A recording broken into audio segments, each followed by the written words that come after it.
Hi, I'm Rocco Stano. I'm a member of the program committee here at the Princeton Club, and I'm also the director of the Empire State Center for the Book, which is the New York State affiliate of the Library of Congress Center for the Book. And together, we're able to bring you various programs about books that are related to New York City, not New York City, New York State. But tonight, it's related to New York City. You know, I'm delighted to have with us this evening Michael Riedel, the theater critic for the New York Post since 1988 and the co-host of Len Berman and Michael Riedel in the morning here on New York's 710 WOR. We will be chatting about his most recent book, Singular Sensation, The Triumph of Broadway, which follows his New York Times best-selling book, Razzle Dazzle, The Battle of Broadway. In the recent, this is crazy. I'm going to say in the recent New York Times review, it's online, but it's not going to be in the New York Times until December. But it is the review.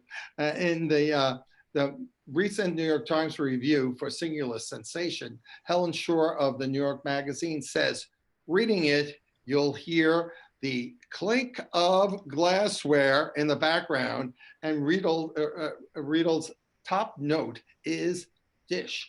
So, Michael, let's dish. Hi, thank you for being here tonight. A pleasure. Nice to be with you. Nice to be with you. Yes. So, and I meant to hold up the book, A Singular Sensation. Right. See, I'm wearing the shirt. Yeah, love it, love it, love it. There you go. Yes, and just so everyone's aware that you can purchase the book, we will have a link in the chat where you can purchase the book from Bookshop, and the Empire State Center for the Book has a bookshop. And for every book that's purchased from our bookshop, which supports indie bookstores, we get a small percentage of that. So support your independent bookstores and the Center for the Book, and buy this book and Razzle Dazzle and any other book you want from there. And before we start chatting, I just want to say that also in the chat or question and answers, if you have a favorite play or musical from the 90s, why don't you just put that in there and maybe we'll talk about it. But Michael, tell us about Singular Sensation. Well, it is the sequel really to my first book, Razzle Dazzle. And the first book was about Broadway in the 60s and 70s and into the 80s. And in the 60s and 70s, that was a tough time for New York City, for Broadway, and certainly for Times Square. The city was going bankrupt, and Times Square was the Times Square of taxi driver, porn houses and prostitutes and pimps and drug dealers and all that stuff.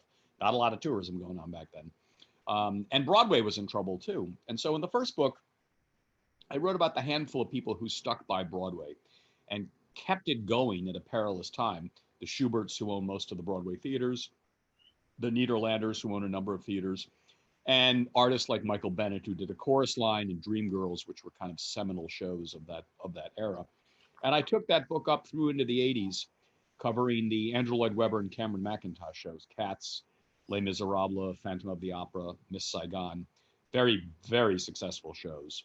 And then I ended the book at the end of the 80s, beginning of the 90s, and my editor at Avid Reader Press and Simon & Schuster wanted another book from me, and we kicked around a bunch of ideas, and nothing was frankly that good.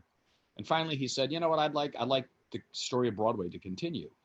So I thought, okay, well, I guess I can write the story of the 90s up through Hamilton. That was my original intention. But that would be a book about the size of Robert Caro's The Power Broker. And I'm no Robert Caro, so I was not going to write a 1,200-page book. And then one day I was here in my apartment in the West Village, looking at my window, and it occurred to me, you know, when I first moved into this place in 1996, I had a full-on view of the World Trade Center. And I, woke up one morning. I saw the black gash in the North Tower, and I saw the other plane hit, and I watched the towers fall. And I remember calling my friend Jerry Schoenfeld, who was then the chairman of the board of the Schubert Organization, and said, Jerry, what's going on? What are you guys going to do? And he said, Michael, we don't know. We're getting reports that there are bombs in Times Square. We're getting reports that there might be terrorists. If we even have a theater at any time, they might storm the theater and take people hostage. So that really seemed to be the existential crisis of the time.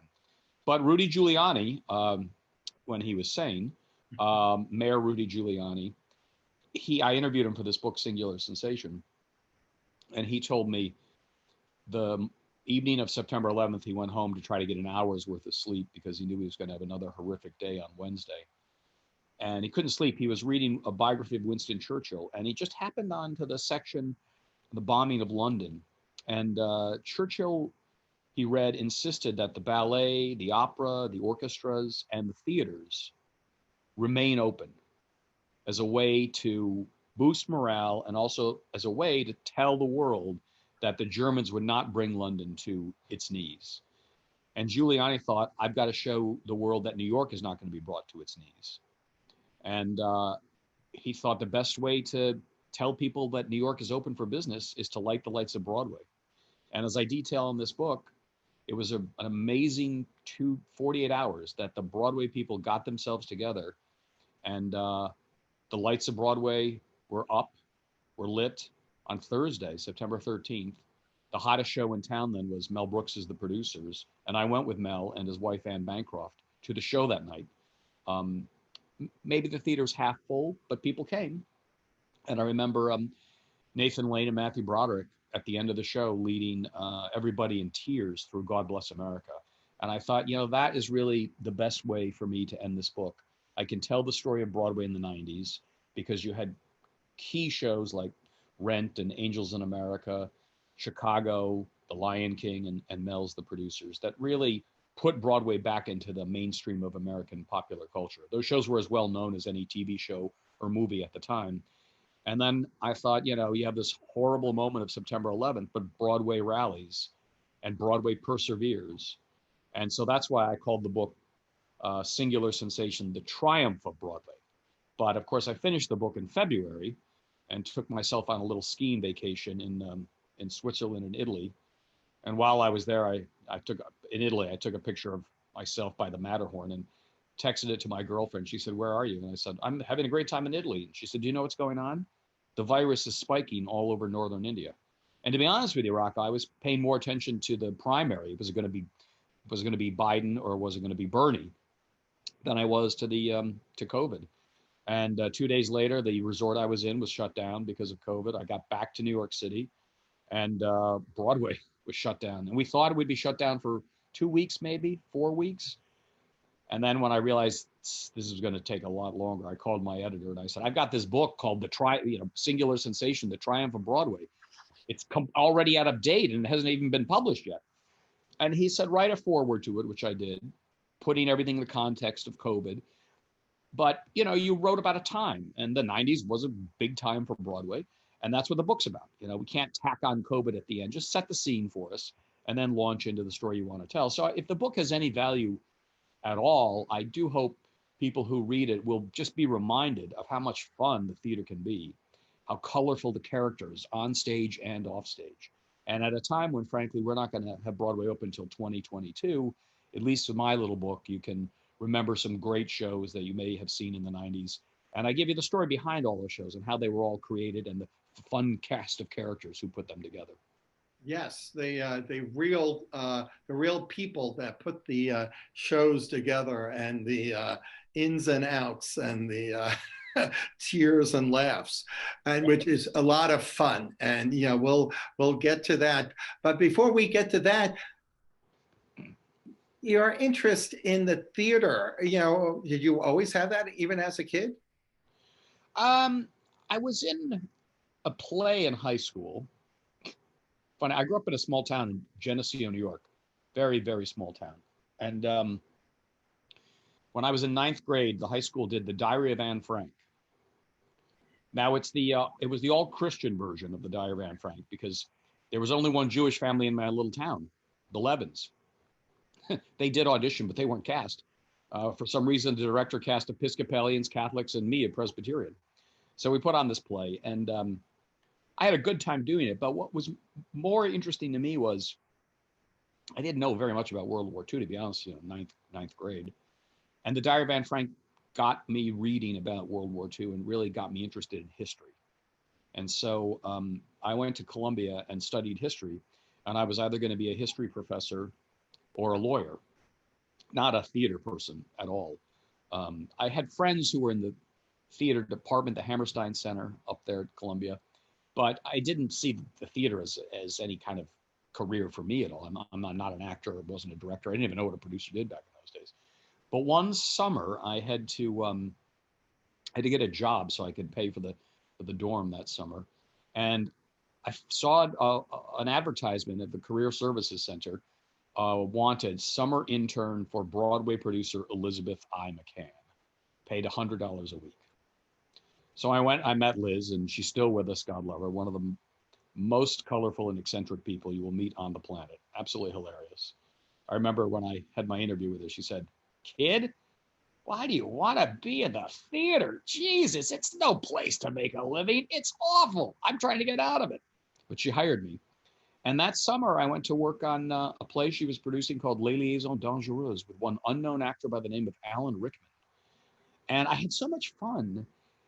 I was an errand boy, basically, but I'd have to go to the theater every night and, give the actors notes, this, that, and the other thing, hang out with Alan and everybody backstage.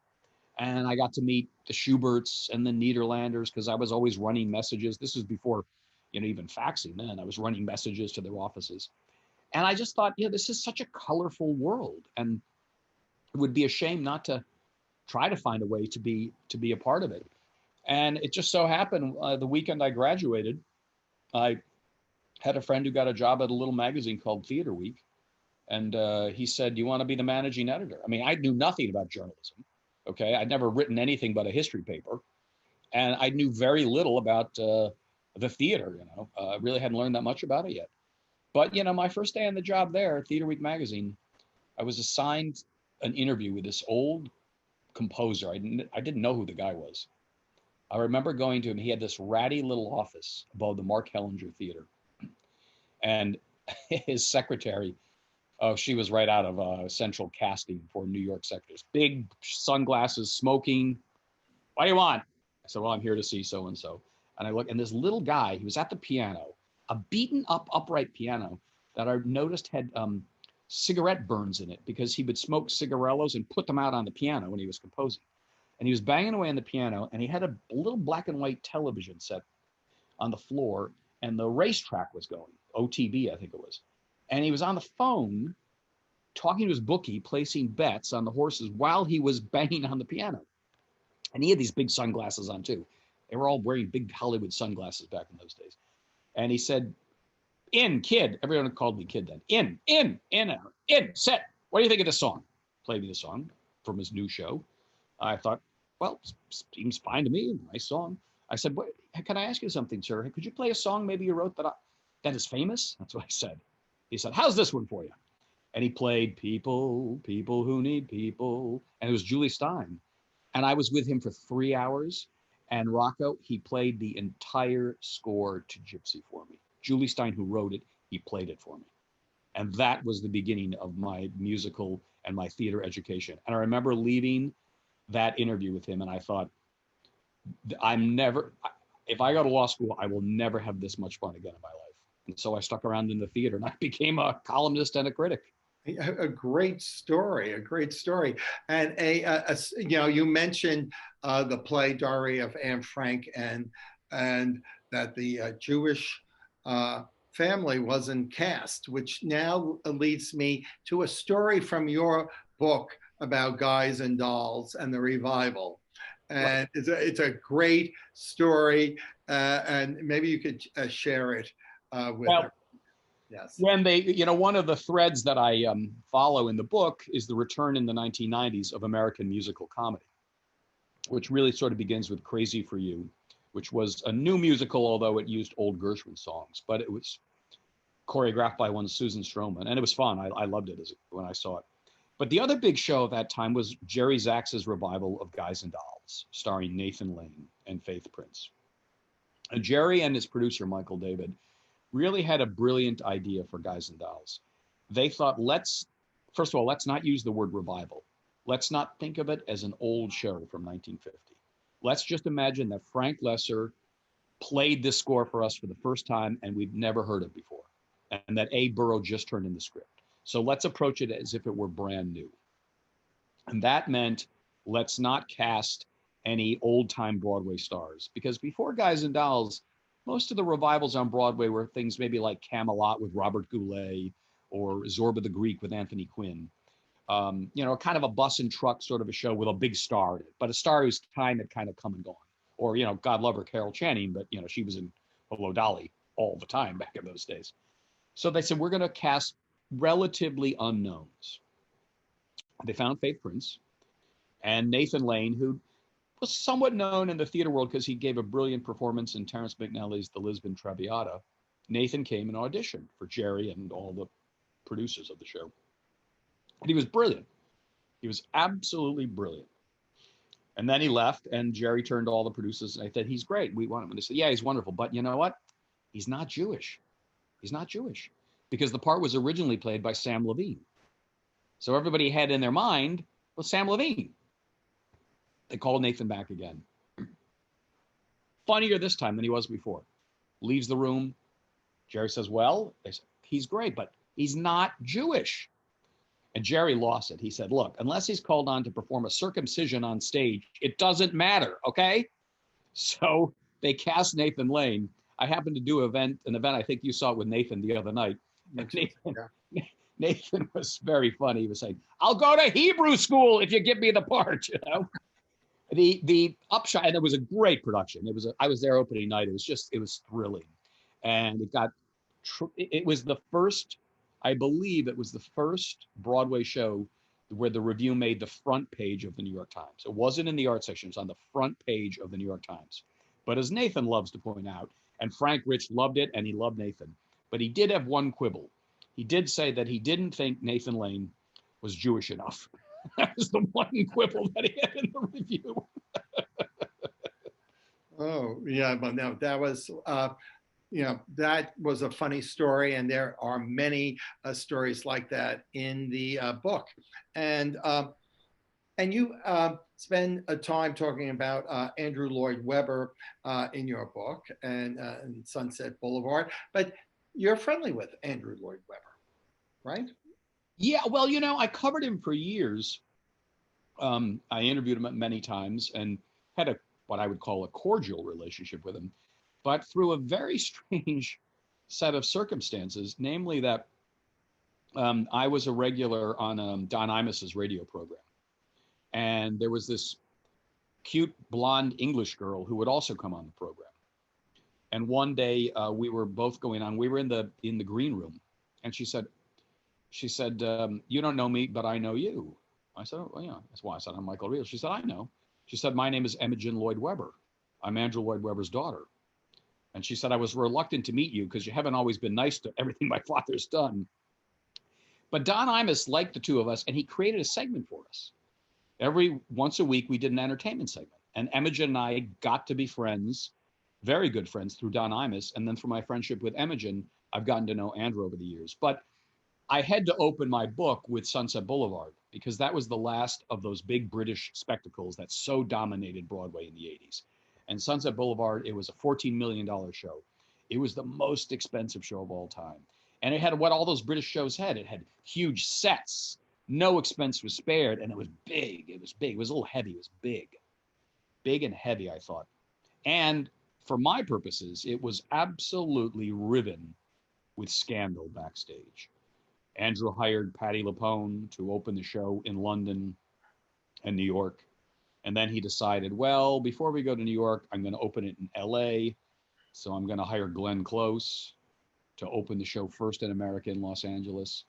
Somebody's going to have to tell Patti she's got London and New York, but in between, Glenn is going to have the American premiere in Los Angeles.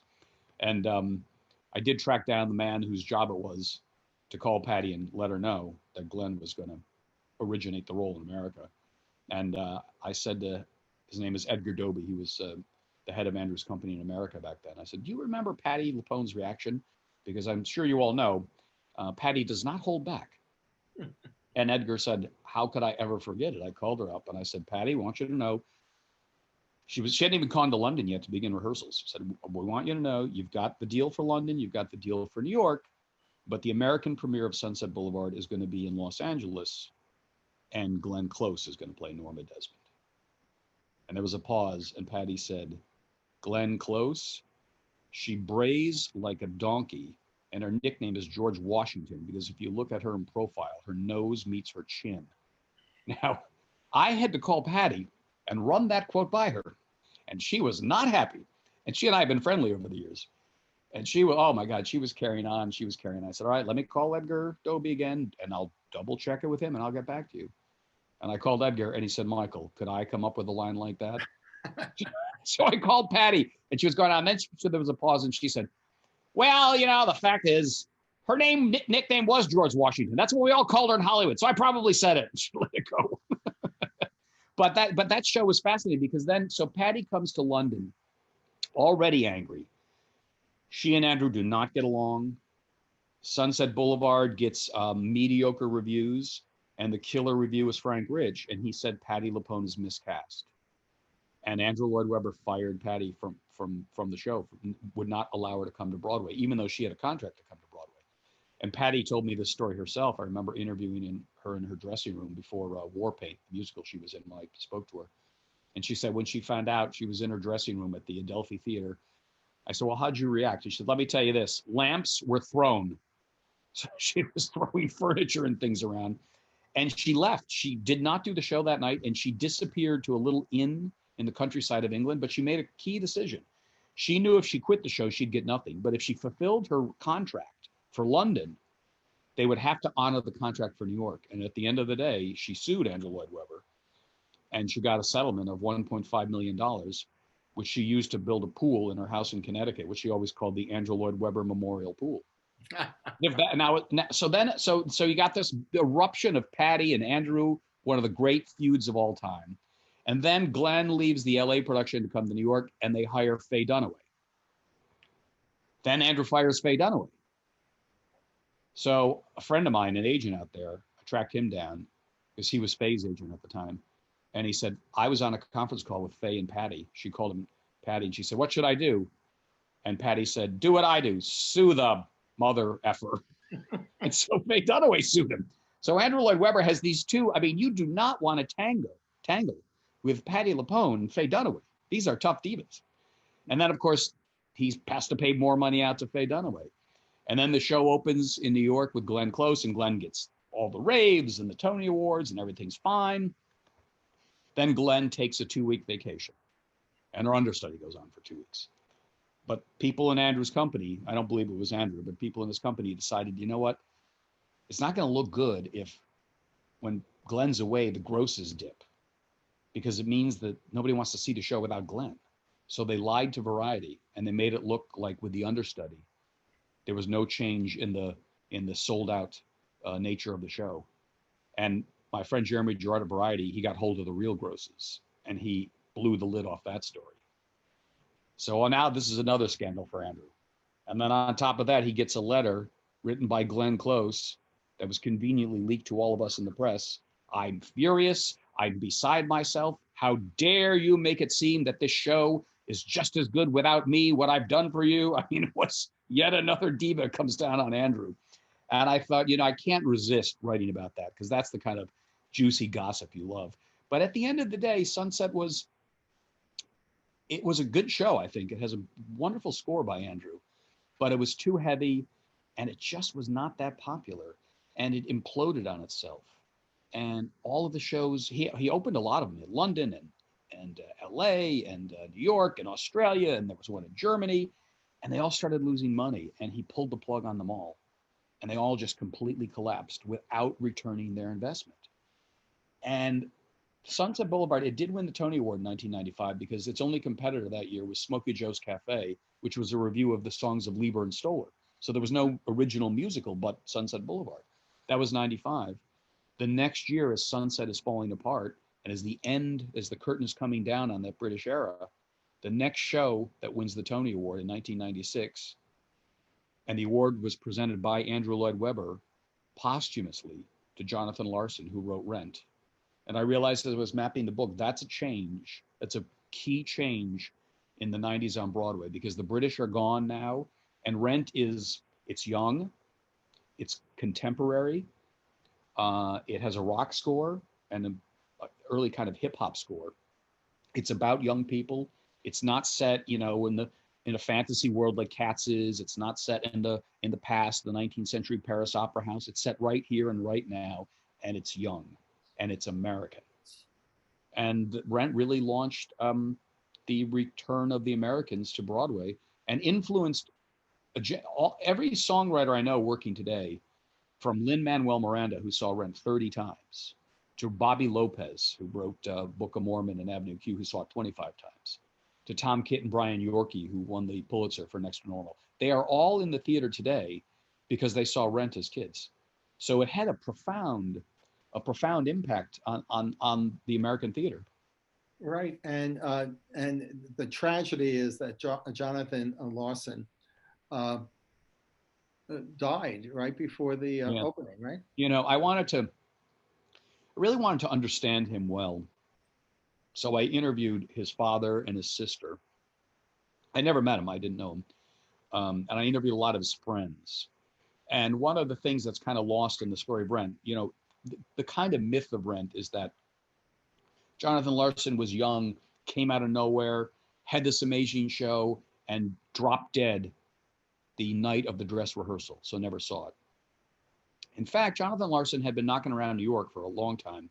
He wasn't that young. He was 35, and he was at the end of his rope. He was at the end of his rope financially and emotionally. He'd written a number of shows, but none of them went anywhere. He was flat broke. And he was telling friends that if Rent didn't go, if Rent wasn't somewhat successful, he was going to have to reassess his life and figure out what he was going to do with the rest of his life, because he was going to have to admit to himself, the jig is up. I can't make a living at this anymore. And he struggled to get Rent together. It was a real struggle. And there were times when the producers of Rent almost pulled the plug on it a number of times. And I wanted to kind of recreate that sense. It's what I try to do as a reporter and as a writer.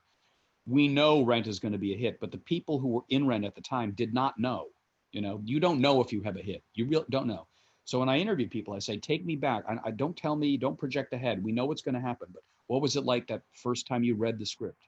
What was it like the first time you saw it in front of an audience that paid for the seats?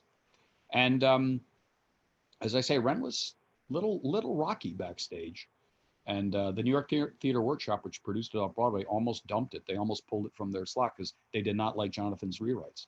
But he pulled it together. And there's a moment that always kind of haunts me in the book. He was looking for a song. There was one song that was missing. He pretty much got the score right, but there was one song he could not get. He tried many different times, and every time he played it for the director, they were like, nope, not good enough, not good enough. And the morning of the dress rehearsal, they said, he wasn't feeling well. He'd been sick. He'd gone to the hospital a couple of times, and they thought he had food poisoning. They thought he had the flu, so they would release him from the emergency room. And he wasn't feeling very well that morning. And they said, it's a technical rehearsal. You don't have to come in. But he came in anyway because he had written the song. And it was the song for Idina Menzel and the woman who played her lover. I can't remember now. Tango Maureen, I think it was called. And it was a great song. And I remember the music director saying, he said, I looked over at Jonathan, and he had that shit-eating grin he always got on his face when he knew he'd pulled something off. And he'd found the right song. He'd found the last piece of the puzzle. And that night, they did the dress rehearsal, and he was so happy, so thrilled with everything. And he was being interviewed by the New York Times after the show. And when he finished his interview with the New York Times, Anthony Tomasini was interviewing him. He went home alone to his fifth floor walk-up and put the tea kettle on and dropped dead of an aneurysm. He'd had an aneurysm in his heart, and they misdiagnosed it the 2 times he went to the hospital. And his roommate was waiting for him around the corner at a bar to celebrate his dress rehearsal. And Jonathan didn't show up, and the roommate found him dead on the floor at 4 o'clock in the morning. Yeah, yeah, a sad story. Yes. Yeah. We have hits of the 90s, but do you have a favorite flop of the 90s? Well, I mean, the big one I cover, of course, is Sunset Boulevard, but there is a flop, but it's not a show. And this gets a great deal of detail, 2 chapters, in fact. I was always fascinated by this Broadway producer by the name of Garth Drabinsky, who created a company called Livent, which was the first publicly funded company that produced Broadway shows. And Garth was an impresario from Canada. He created Cineplex Odeon. Garth was the person who invented the multiplex. But he had all kinds of battles with his board, and he was eventually forced out of Cineplex Odeon. But as part of his exit package, he had the North American rights, the Canadian rights, I should say, to the Phantom of the Opera.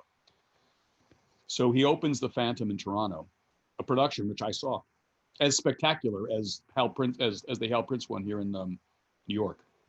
In fact, Garth hired Hal Prince to direct his Phantom.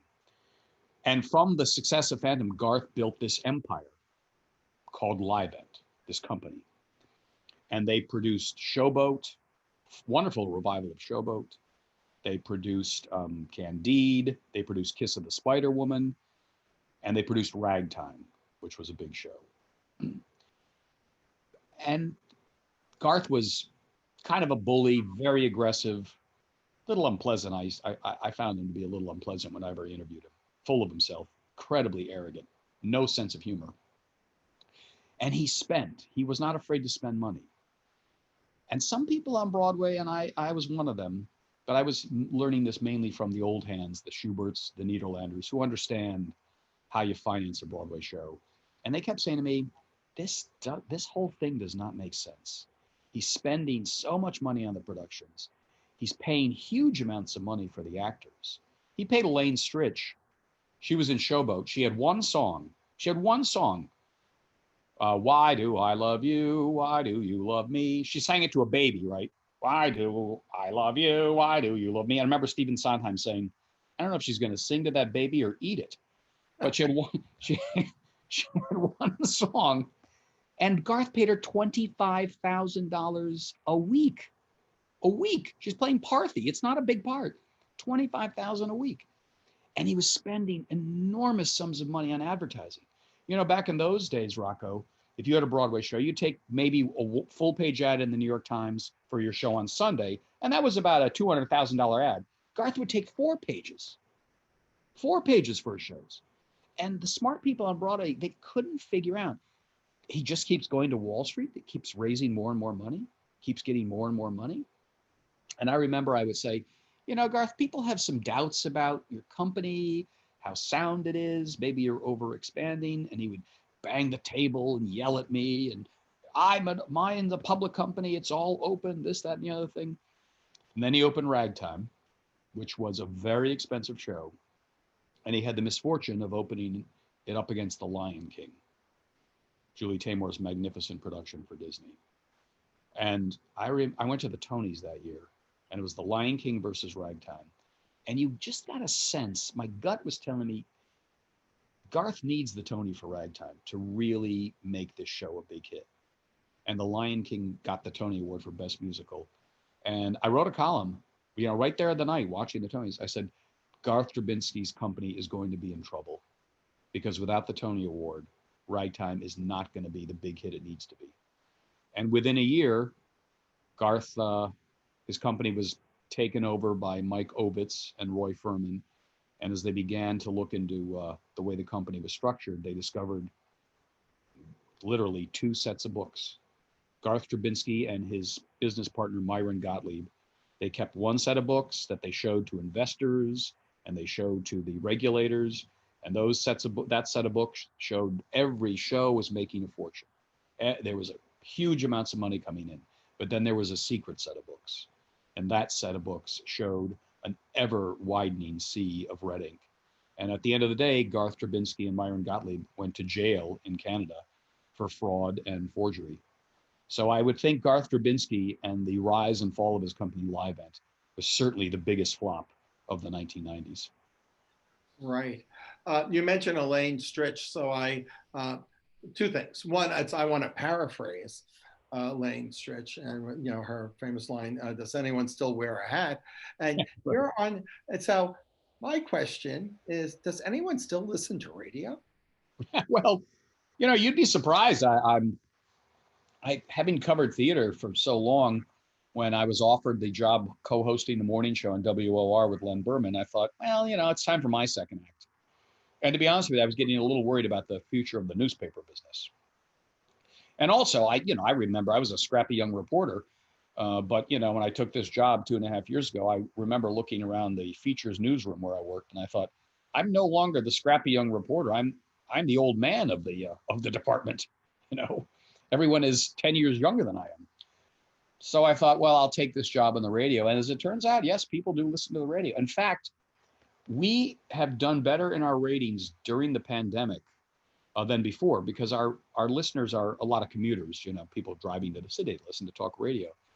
Well, as it turns out, they stuck with us when they were working from home, but now they would listen longer because they're not getting out of the car and going to work. They're sitting at home. So they leave the radio on, which checks up your ratings.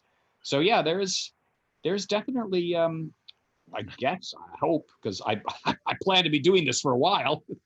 I think there's a future still in talk radio. Yeah, no, I have to say that I was actually introduced to your show just recently, and OK Boomer Rocco, I did not realize I could use my Google Assistant to actually get the radio to play. So, and it's actually my Google Assistant just woke up, but in the other room. But well, it's going to be interesting for all of us, because I have to tell you, whatever your feelings about Donald Trump, he was a godsend to talk radio, because every day there was something for us to laugh about, get angry about, fight about, and it's going to be not quite as dramatic as I think it will, with Biden as our president. So we'll see. But I actually just want to get back to Elaine Stritch. Yeah, you told me earlier this week a great Elaine Stritch story when she was coming to meet you for dinner. Oh yeah, right.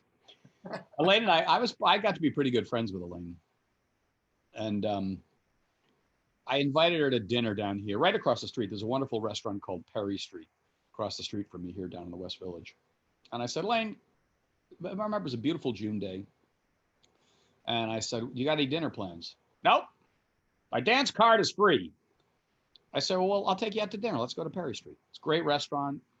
Was kind of new then. Okay. Now, Elaine, for exercise, walked everywhere. She didn't take a cab. She didn't take a bus. She walked everywhere. And she was living at the Carlisle Hotel, which is up there on 74th and Madison Avenue. Right. So she walks from the Upper East Side to me in the West Village, and I'm right on the river in Perry Street. So she walks all the way through Central Park. And as I cross the street to go to the restaurant, I see Elaine walking down the street, trailed by about 10 gay guys whom she's collected on her way down here.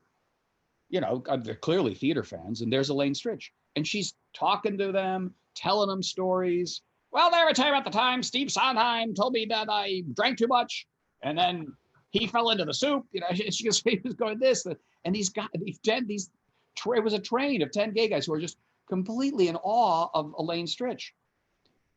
And we get to the restaurant, and Elaine turns around to her retinue. She says, boys, adios. The table's not big enough.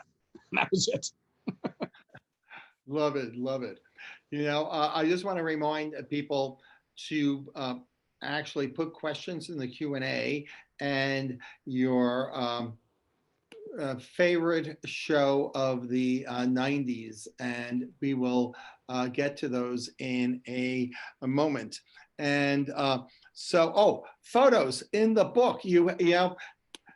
Actually, I was listening to when Jerry Sachs was on your radio show, and he talks about the photos in the book. And I said, photos. Obviously, I didn't get that far into the book to get to the section with the photos. And usually in books, the photo sections kind of stands out, but in your book, it doesn't. So do you have is there one particular photo that either was a challenge to get or one of your favorites? Well, the thing that I do with photos is I asked all the people I interviewed, and I interviewed almost 150 people for this book. And I asked them for pictures of themselves as they were when they're going to appear in the book. And I don't like to use production shots. I mean, you can see pictures of The Lion King and Chicago and Rent anywhere. So I wanted pictures of the people who were involved in the shows. So my two favorite photos are, I guess you could say the comic relief of my book are this wonderful husband and wife producing team by the name of Fran and Barry Weissler, who produced Chicago. And they met in the early 70s. Fran was a middle-aged married housewife, nothing to do with the theater.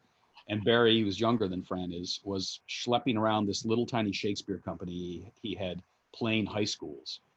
And Fran volunteered to work one night in the box office. And that's where she met Barry, whom they fell in love and formed a partnership, and went on to tremendous success with shows like Chicago and Waitress. But they gave me a picture. I said, I want a picture of you guys just around the time when you met. And so Fran found one in an old photo album. She gave it to me. And it's a picture of Fran looking very beautiful. She was a beautiful woman. But Barry has on this early 70s polyester shirt that is unbuttoned all the way down to his waist. And he has these 70s glasses on, and he looks, that's it. Yeah, that's the Fran, exactly. That's it. I saw Fran and Barry this past weekend, and I brought them a book, and Barry they said, Fran, how did he get that picture? And she said, I gave it to him, darling. My other favorite photo, and this was one that Robin Wagner, the great set designer, Robin designed the sets for Mel Brooks as the producers. And if you guys saw the producers at the very end, Matthew and Nathan, Bialystock and Bloom, they kind of walk off arm into the sunset with all the shows they're going to do. And they're takeoffs of well-known shows. So they do, so they say MAME, it's MAIM, Cats, KATZ, South Passaic. Well, there's one, and what you're looking at is actually Robin's mock-up for the set and he showed this to Mel. And Mel was furious. He went crazy. Now, I don't know if you can tell why, but there is a word that's spelled wrong in one of these signs. And that word, you see, she stoops to conquer. Mel said, you idiot, that's not how you spell stoops. And Robin, not being Jewish, misspelled stoops there. And Mel went completely bonkers. So Robin found that for me, and he gave that to me. And I mean, that's what I really want. I want pictures that you will not see anywhere else but in my book. Right. The current situation, the lack of Broadway makes us all wonder. You said 2022 earlier. Yeah, what I'm hearing is a lot of, I know, for example, that Jerry Sachs, he was going to open this fall, he was going to open Hugh Jackman in The Music Man. The plan now is to go into rehearsal in the fall of 2021 with an opening night in February 2022. So I think that's what you're going to see. The shows, first of all, the shows really, they can't come back until there's a vaccine, because the actors have to feel safe going to work. I mean, they enunciate, they sing, as we know. That's a big way you spread the virus. The musicians, they're in a small pit there and they're blowing on stuff. That's how you spread the virus. So they have to feel safe going to work. And then when you open up, when does the audience come back? That's the great mystery. The tourism has just dried up here. When will people feel safe coming back to a city that was the epicenter of the pandemic, and now we're undergoing a second wave? it's going to take time for people to feel comfortable coming to New York again, going to the theater again. You know, I talked to Rocco Landisman, who owned Jujamson Theaters, the other day for an event, and Rocco said, when we open up, we have to open up with low ticket prices. He said, we cannot open up and expect people to, hey, we're open for business and we're going to charge you $1,000 to see Hamilton. He said, we cannot do that. We have to entice New Yorkers back because they're going to be the first people to come back. And we have to entice them back with reasonably priced tickets. And that requires Broadway to completely rethink its economic structure. And that means going to all the unions and renegotiating contracts so that a show can run at 50% capacity with a ticket price not of $800, but maybe of $125 or $150. It means that everyone is going to have to take a loss for a period of time until you can get things up and running again. And that's going to be very difficult. Right. I remember the last show I saw right before COVID. What was the last show you saw before COVID? The last show I saw, I went to the opening night of Ivo van Hove's revival of West Side Story, which used all the projections and all that kind of stuff. Right, that was the last show that I saw. I did have tickets to see Patty in company the week Broadway shut down. Right, and I saw 6 in previews, and I guess Broadway shut down on their opening night. And so, do you think these shows will, come back? Do you think 6 and Mrs. Doubtfire, all these company, do you think we'll see them? Yeah, some of them will, some of them won't. Some of the ones that were struggling to begin with, that were only sort of doing mediocre at the box office, probably won't ever return. But I think the ones that'll come back first are the ones that have made a lot of money because they have the financial cushion. So Wicked, Phantom, Lion King, Book of Mormon, they'll be the first shows that come back. And then you'll see, I do think, and I know Patty is dying to be back on Broadway. And I do think Patti LuPone and Hugh Jackman, they'll lead the parade of the new shows coming back. And I know Hugh pretty well, and he said, I want to be the first person to march down Broadway to reopen it with the Music Man. So right, it will rally. I mean, the theater will persevere. It's just taking a lot longer than we thought. Yeah, I'm just going to go to some of the questions here, and any comments on what happened to Sondheim during the 90s after his frequent mega hits of the 70s and 80s? Yeah, Steve was always doing, funny though, those shows are classic shows, but they were never big hits. Follies was not a hit. Company made a little bit of money. His big hit was A Little Night Music in the 70s. But he had a big flop with Merrily We Roll Along in the 80s. And that was kind of a tough period for him.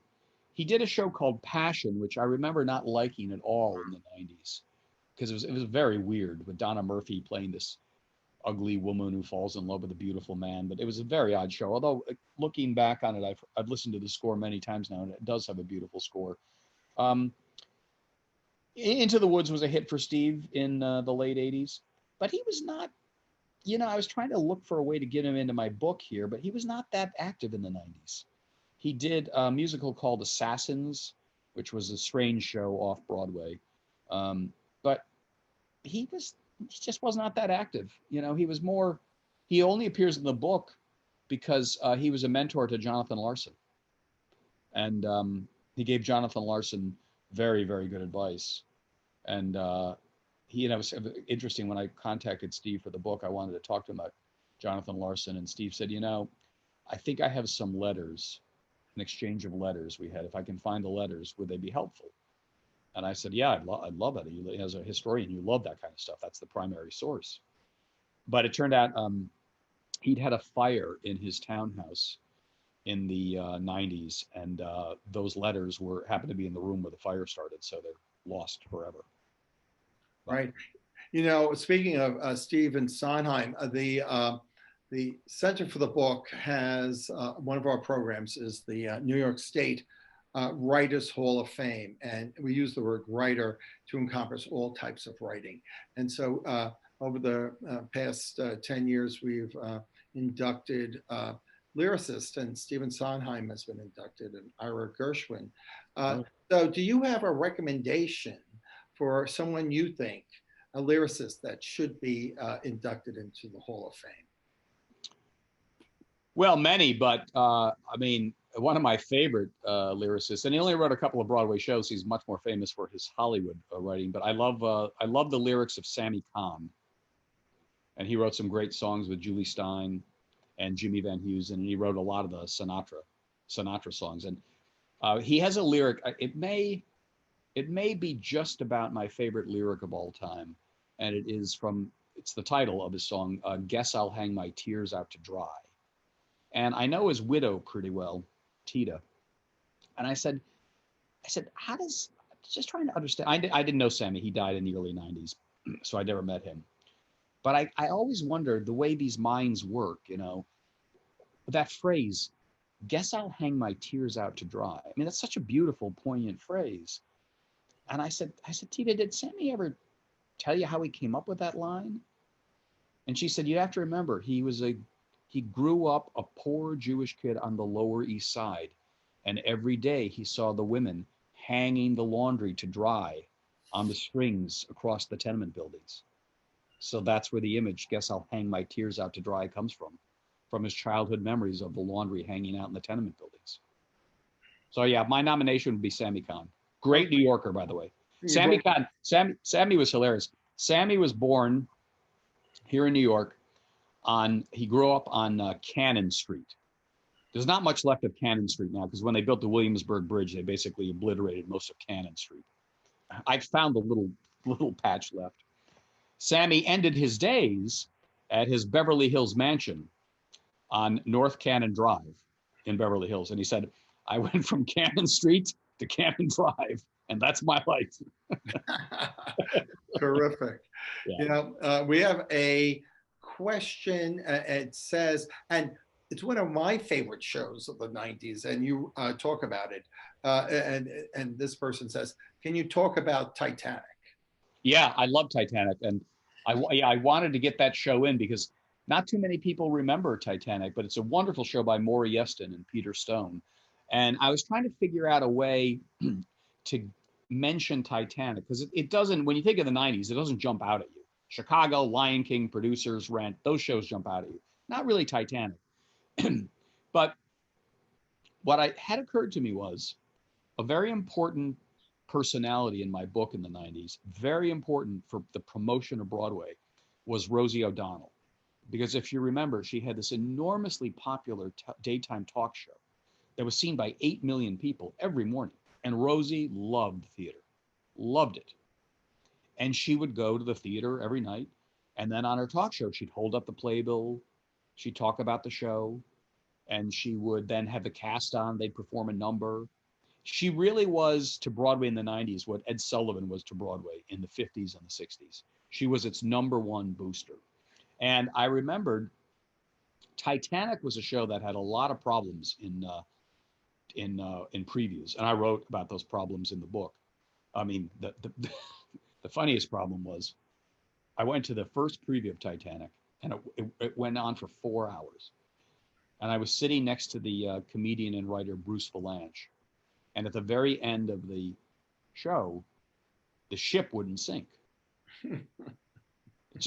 Technically they couldn't do it. The ship didn't sink. So Bruce Valanche turns to me and says, a show about the Titanic and the ship doesn't sink. That's novel.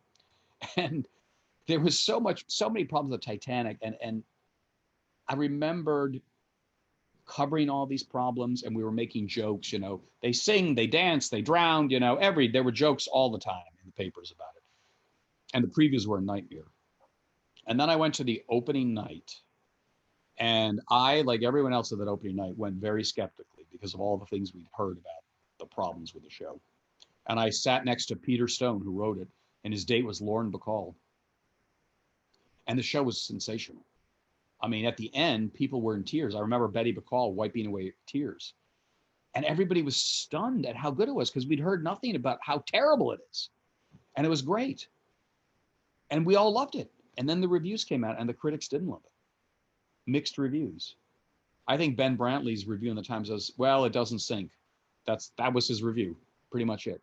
And the show was going to sink. Believe me, it was going to die. Rosie O'Donnell, she loved it. And she held up that playbill and she said, one of the most moving shows I've ever seen.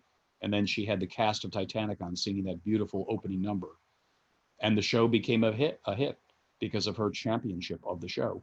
So that's how I was able to get Titanic into the story, by wedding it to Rosie's influence, excuse me, and power that she had back in the 90s to really make a show a hit. Sorry. Well, take a sip of water. We have one more. We have another question. Can you give me 2 seconds? I got to refill my water. Right? Yeah, sure. And right back. Don't go away.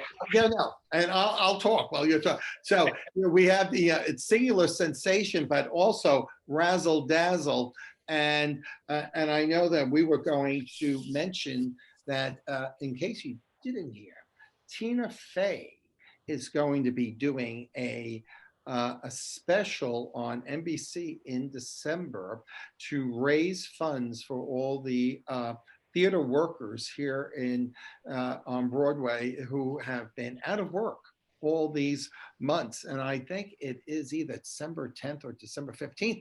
And they're going to have people from various shows. We're just talking about the Tina Fey. Oh, yeah. Tina Fey thing. Yeah. So, so I'm not sure. I don't remember the date. It was either the 10th or it's the first night of Hanukkah. Yeah, that's what my co-host Len Berman said. Oh, I know, it's the first night of Hanukkah. That's right. Right. See, I did listen this morning.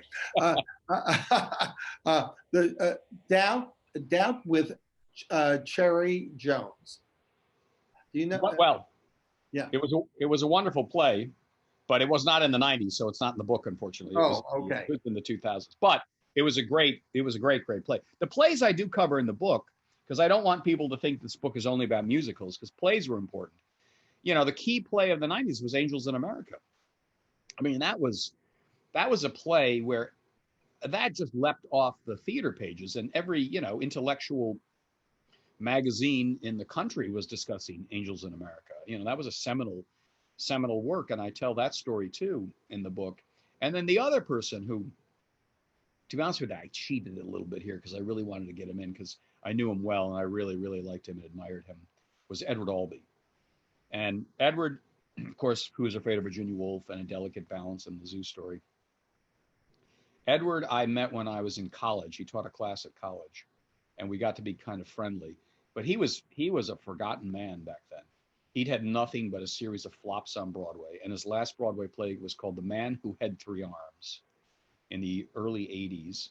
And Frank Rich called it a temper tantrum in 3 acts and said how painful it is for him to report that the once great Edward Albee is now a hack, something like that. And Edward could not get arrested for 10 years. Nobody would touch an Edward Albee play. And when I knew him, he was teaching to make a living. And I remember having lunch with him, and I was maybe 21. Because I always, whenever he had a little play, a little tiny thing somewhere, I would always try to interview him to give him a little publicity, and I think he appreciated that. And I was having lunch with him one day, and he said, and Edward was very enigmatic and inscrutable. As Terrence McNally says in my book, Edward was the least theatrical theater person I've ever known. Edward didn't care about show business. He didn't care about the gossip. You never saw him at Sardi's or opening night parties. He was really he was a writer. He was a pure intellectual and writer. And so I was sitting with Edward and he said, I have a new play. I said, oh, great, Mr. Albee. I always called him Mr. Albee. Would you like to read it? I said, sure. So he gave me a copy of this play and the title was Three Tall Women. And I went home and I read it. And I had the feeling when I finished Three Tall Women, it was the same feeling I had when I read Who's Afraid of Virginia Woolf for the first time. You just realized you had read something that was remarkable and unforgettable. And I called him and I told him that. And I said, well, I'm sure you're going to find a producer. And he said, the only people who want to do it is a small theater in Vienna. No New York producer would touch it. Nobody would touch an Edward Albee play. And he put his friend Myra Carter, wonderful actress, in it.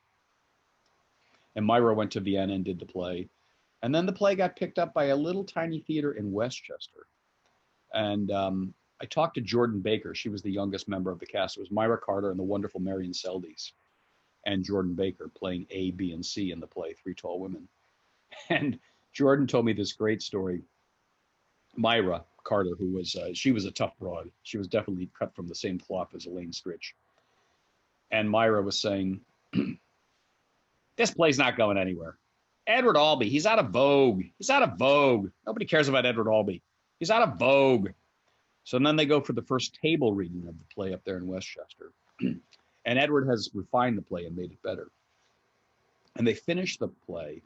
And Myra Carter, she has the very, very moving speech at the end, the last line of the play about death, about dying. And Myra finished that line, and she looked up and she looked at Edward, and she said, this is going to be your next fucking Pulitzer. And he won the Pulitzer Prize for Three Tall Women. And he had one of the most amazing second acts, as I detail in Singular Sensation. You know, after that, there was that amazing revival of The Delicate Balance with Elaine Stritch and George Grizzard and Rosemary Harris. Wonderful revival of Who's Afraid of Virginia Woolf with Kathleen Turner and Bill Irwin. And then Edward proved at 75 years old, came to Broadway with The Goat, or Who is Sylvia, which was a play about a man, a successful architect, who falls in love literally with a goat, falls in love with a goat. And I remember going to see a preview of the play with Edward. And that, middle class, upper middle class Broadway audience, some of them were not having this play, and they were walking out. Edward loved it. He loved walkouts because it meant that he'd gotten under their skin, and he still had the power to shock after all these years. So I was very pleased. The reason I say I cheated a bit was because Three Tall Women never went to Broadway. It was off Broadway. But Edward was such a great character and a wonderful writer. I wanted to write about his comeback in the 90s. Right. Yeah. Well, thank you for that. And we have two more questions right here. Your thoughts about Damn Yankees with Victor Garber? Loved it. B.B. Newirth and Victor Garber. Thought it was absolutely terrific. Victor was sensational as the devil. BB was just great.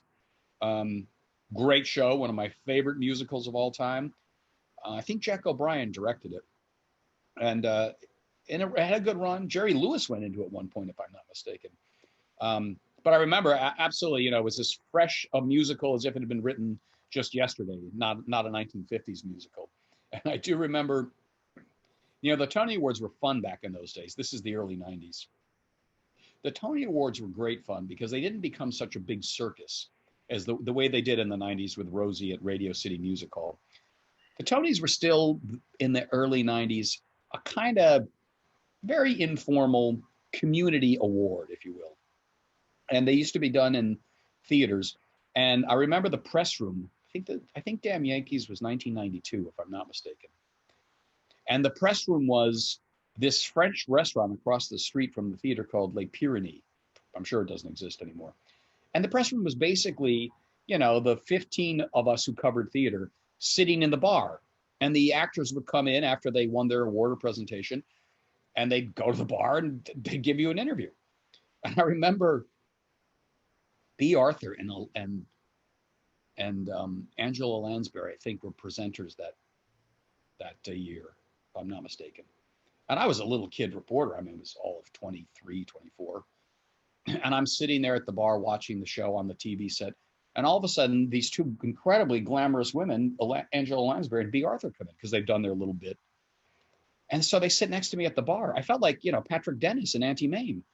They sat next to me at the bar, and they didn't want to go back to the theater. They wanted to have a couple of drinks, and Angela liked a little white wine. And they wanted to just sit in the bar and watch it. So they sat with me, and I got to know them pretty well. And I got to know B.B. Newirth and Victor Garber too, because when they won their awards or when they did their presentation, they came too. And everybody just sat around at the bar. And, nowadays it's in Radio City Music Hall, and there's 200 reporters covering it, and you're in some bunker somewhere, and the stars just come out and give you a little press conference, and then they're spirited away. You don't see anybody. But, I was a little kid in my little tuxedo, my rented tuxedo, in between B. Arthur and Angela Lansbury. It was great fun. A great memory. One of my prize possessions is an autographed copy of Mame from Angela Lansbury, where and I was so young then. she said too rocky, because that was what I called myself in those days. So She's a wonderful, wonderful woman, just a great person. And we had a little before Edward Albee died, um, he never had a character in Sardi's for some reason. You know, Sardi's is famous for the characters, right? And for some reason, Edward never had one. Probably because Edward never went to Sardi's, because he, as I said, he was not a theatrical person. And so Liz McCann, the producer, and she was Edward's producer on Three Tall Women, she called Max, who owns Sardi's now, and said, you know, there's a big oversight. There's no character of Edward Albee. So we said, well, we'll rectify that. We'll have a, do you have a photograph of him? Edward was ill then and was not making any kind of appearances. And this was a lovely event. Liz McCann invited 20 of Edward's friends, only 20 of us, to come to the unveiling of his character. He couldn't be there because he was sick. And one of the friends was Angela Lansbury, because she'd been in a play, I think, called Counting the Ways. Mercedes Rule was there, Terrence McNally, who'd been Edward's lover back in the 60s, and they remained close friends. And I was there, and we all went around, and everybody told one little fond memory of Edward Albee. And the story I told, I think this may have been the last time I saw him. He'd gotten an award. I think it was Edward Albee Day. It was some proclamation from the mayor, Edward Albee Day. So I called him up and I said, you know, do you want to have lunch? He lived down in Tribeca, not too far from here. He said, yeah, come on over. And I went over to his house. His apartment was interesting because he collected African art back in the 60s and 70s when he was going to Africa. It's the kind of art now you would be arrested if you tried to take it out of the country, but not then. So his place was full of, headdresses and spears and drums. As Liz McCann said, all these things looking at you, because there were all these witch doctor things. And he'd gotten a new kitten because his cat had died. And he got this kitten named Abby. And I remember we talked for a bit, and then we were getting ready to go out to have lunch. And the kitten was jumping on all of this. And this art is priceless, okay? The kitten is jumping on the drum, jumping on the headdress, jumping on the spear. And I thought, my God, this kitten is going to knock these things over, this priceless artwork. And I remember the kitten landed on a drum and looked up at Edward. And Edward went over to the kitten. I thought, oh, he's going to grab it and put it into the cage while he's gone. And he just leaned in and he went, have fun. He was a remarkable guy. I've been very lucky in my life to have gotten to know some of these people. And it's really one of the joys of the job. Right. And we have a few Cherry Jones fans here, and they're all talking about the Heiress. Brilliant. That's, the Heiress. That's how we first got to know Cherry Jones, based on, of course, the Henry James novel. And terrific play.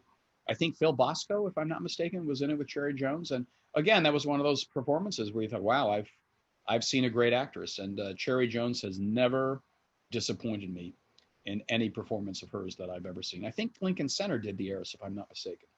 Mm-hmm. Based on Washington Square, of course. Right. Yeah, wonderful actress. And she was phenomenal in Doubt. Just phenomenal in Doubt.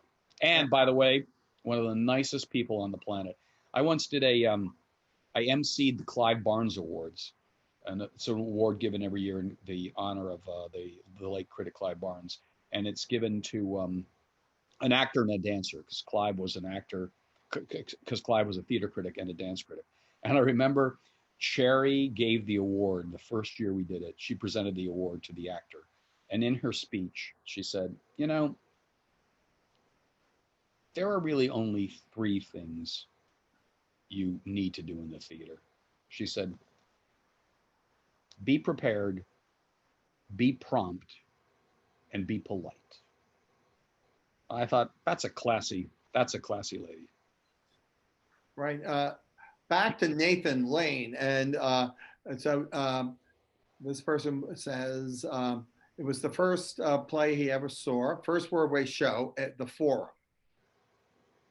Nathan, in the revival of A Funny Thing Happened on the Way to the Forum, is that what he means? I guess. But anyway, that leads me to our trivia question, which I'm going to throw out to everyone.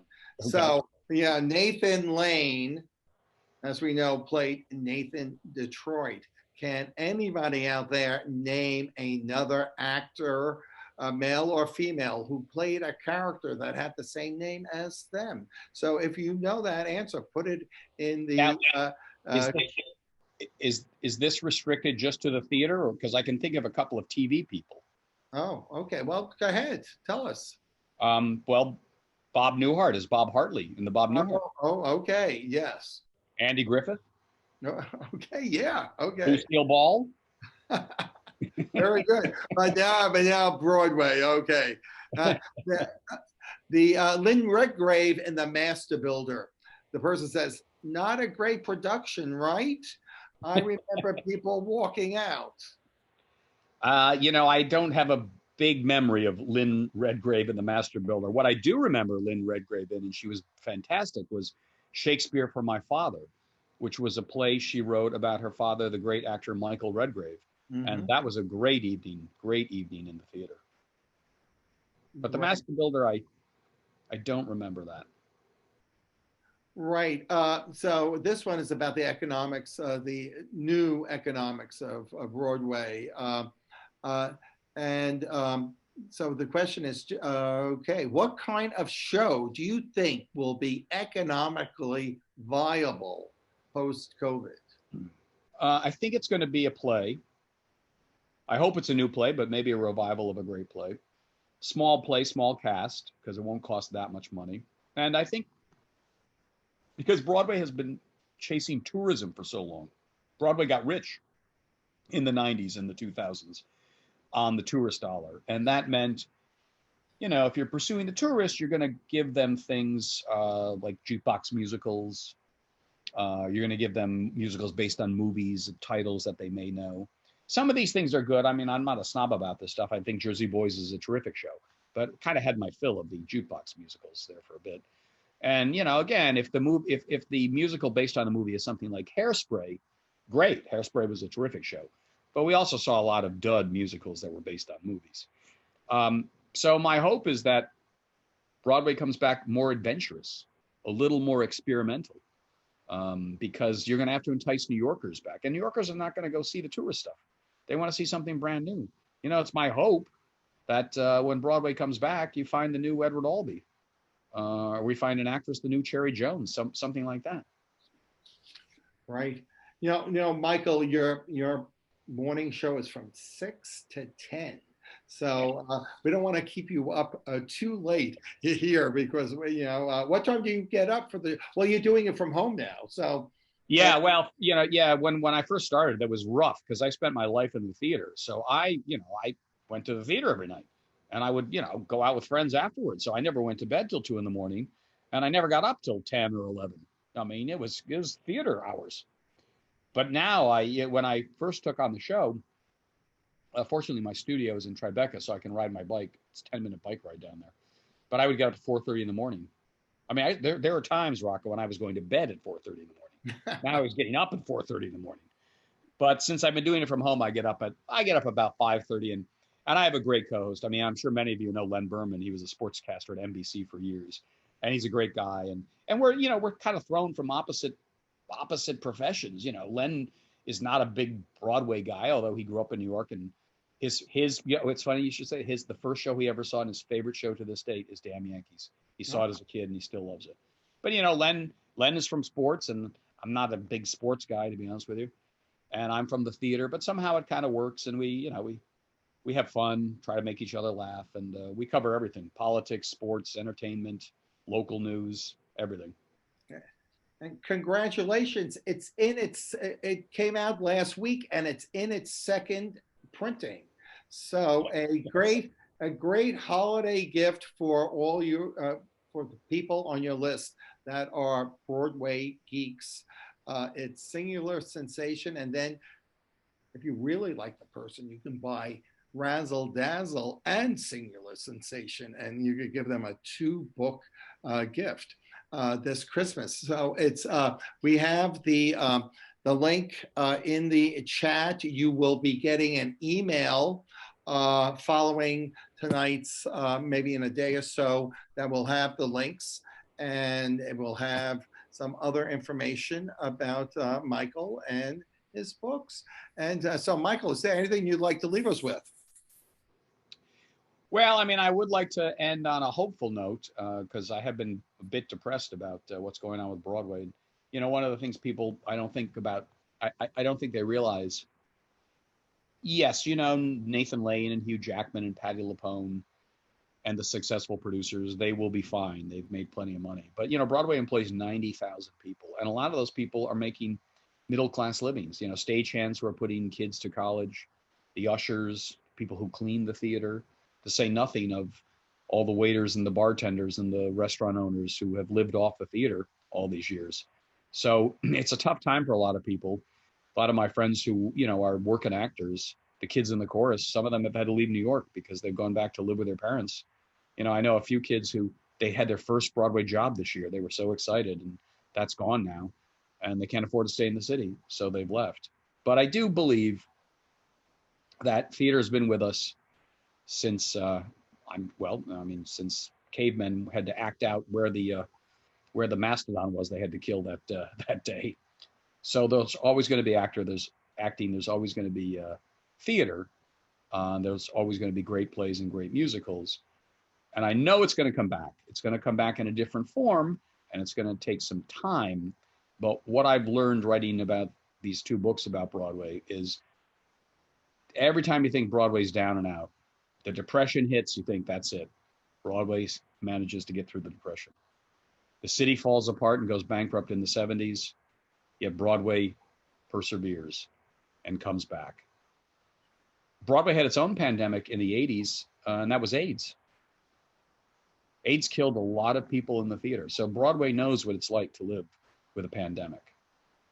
And they created Broadway Cares Equity Fights AIDS that was taking care of people at the time when most of America wasn't paying any attention to gay men dying of AIDS. But Broadway was doing it. Broadway was looking after those people. And Broadway came back after September 11th. So what I do know is that Broadway will be back, and Broadway is very good at comebacks, and it will do it with flair, and it will do it with style. Well, thank you for being with us tonight, and I really enjoyed the book. And, Thank you, Rocco. And again, you know, support, Broadway Cares. I know they have lots of Christmas holiday stuff on their site that for holiday giving, and that Tina Fey fundraiser in December. Yes. Right, absolutely. Yes. So, well, I don't know who says this, but we'll see you on the radio. Absolutely. Yes. Thank you, Rocco. Take care. Good night, everyone. Good night. Thank you, everybody. Take care. Bye-bye.